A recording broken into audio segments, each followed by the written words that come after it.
Hi guys! Ako day si Marian Ginto and today tuluan tumon sa akong pagpaint og simple yet aesthetic sunsets. So before we start, I want to thank Mayor Christina Frasco for giving me this opportunity for me to share even a little of my knowledge with watercolors. So thank you kaayo ma'am. Let's start the video. Here are the materials para sa atong project.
Hi again guys, so first kailangan nato i-tape down ang atong watercolor paper for us to have an easy surface for us to work with.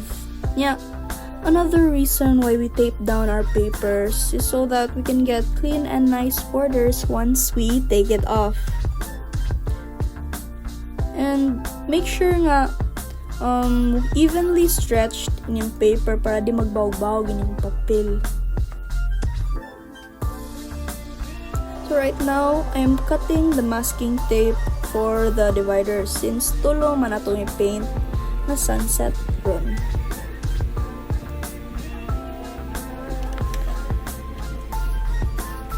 So now, we need to wet our paper using clean water. Make sure nga enough rin yung mabutang tubig. Like glossy ra siya tan-aon. Well, not too much nga to the point nga na pools of water on your paper. You can pause the video if you want, by the way. So here's a picture of the final result. You can copy it ra. While the paper is still wet, you can start na placing your blue paint. Don't keep repeating your strokes kay the color will spread ra throughout the wet paper. And I'm also gonna be putting blues sa bottom, like the top, kay nag-reflect ang water sa sky. And more siya gi-mirror. Now I'm gonna be putting reds. Since for this sunset, I'm gonna be using blues, reds, and a little yellow.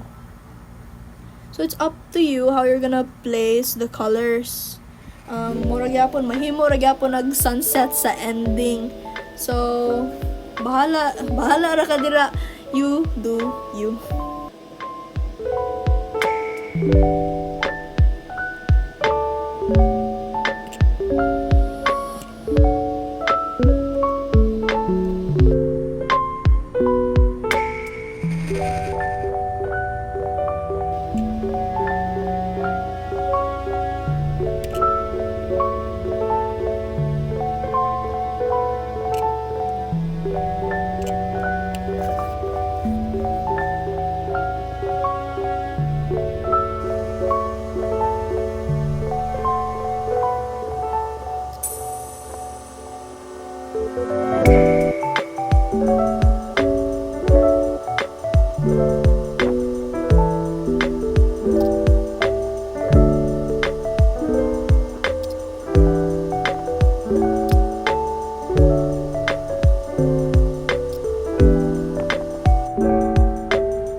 So once your paper is dried already, you can start painting the silhouettes na.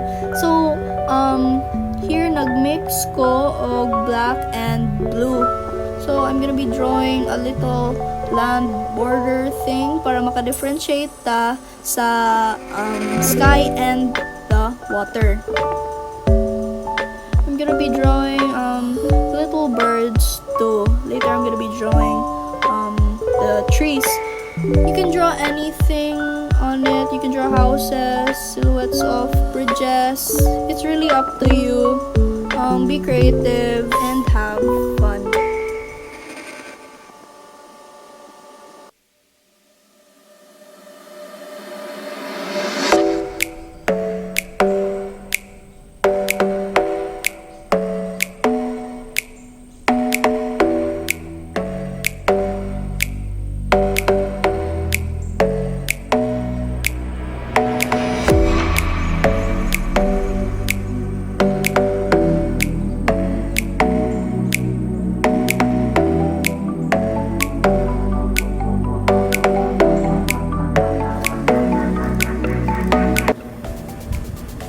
So now, so good na ta sa second painting.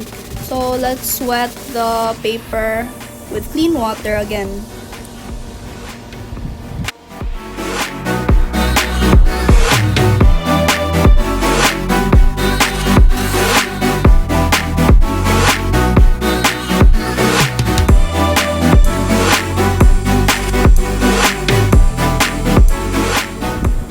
Just like the first painting, I'm placing the blue first, and then I'm going into the red, the pinkish reds, and then I'm gonna be blending the two colors with the purple.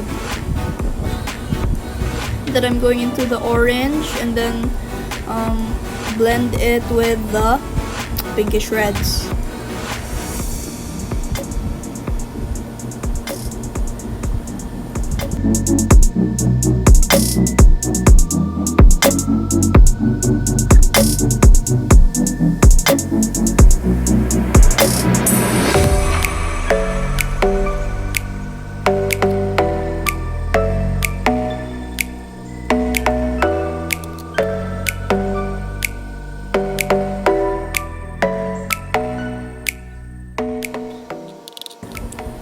So karon nagsugod na kog paint sa mountain. So I'm using a diluted dark blue color.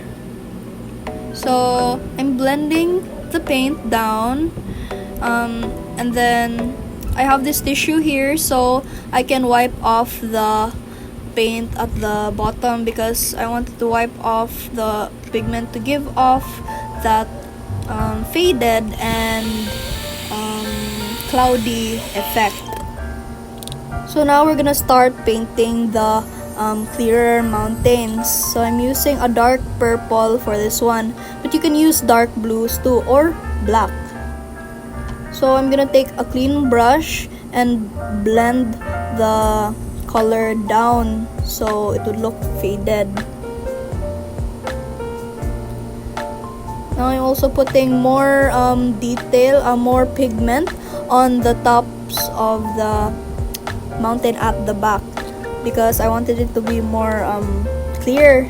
But if you're already satisfied with the mountain you made, then it's totally fine. You don't have to follow it. So here I'm putting more mountains. Make sure that the top of the mountain needs to be clear and then the bottom should fade nicely. You need to blend it nicely to give off that good cloudy effect.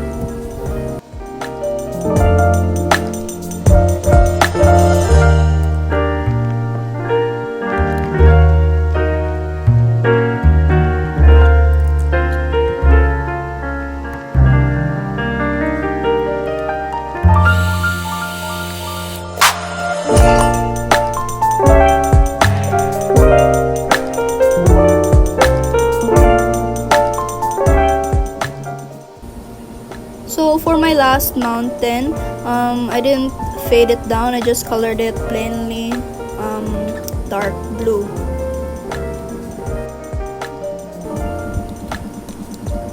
So now let us wet our last painting. So I'm taking the blue again and putting it on the top. I'm dragging the paint down.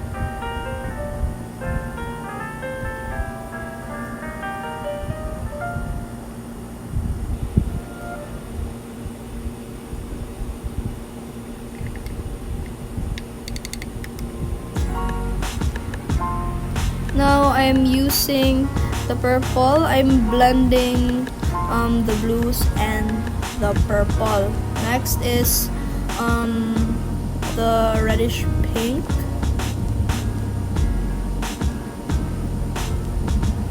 And I'm blending it together. Now for the last color, I mixed the orange and the yellow.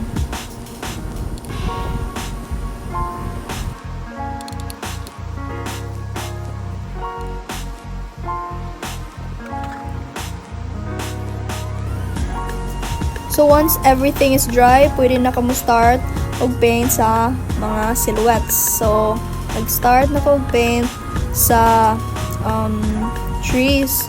Oh yeah, I'm just using a plain black.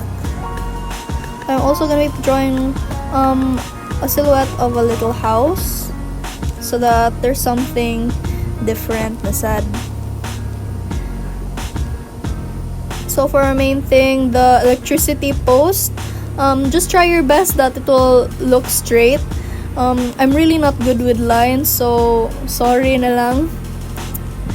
But just try your best lang. If you're good with lines, then good for you.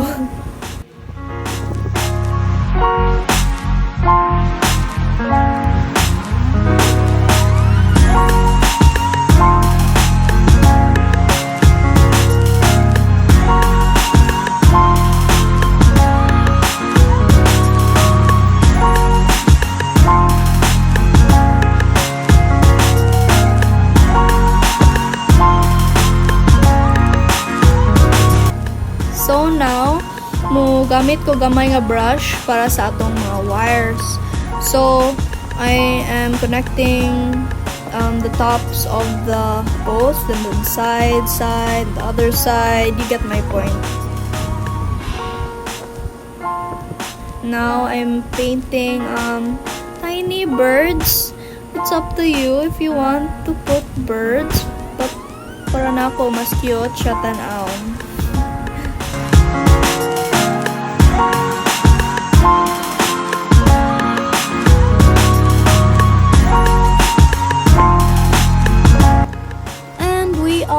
Finished. So now let us do the last and the most satisfying step.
Thank you so much for watching, and I hope you learned something from this video.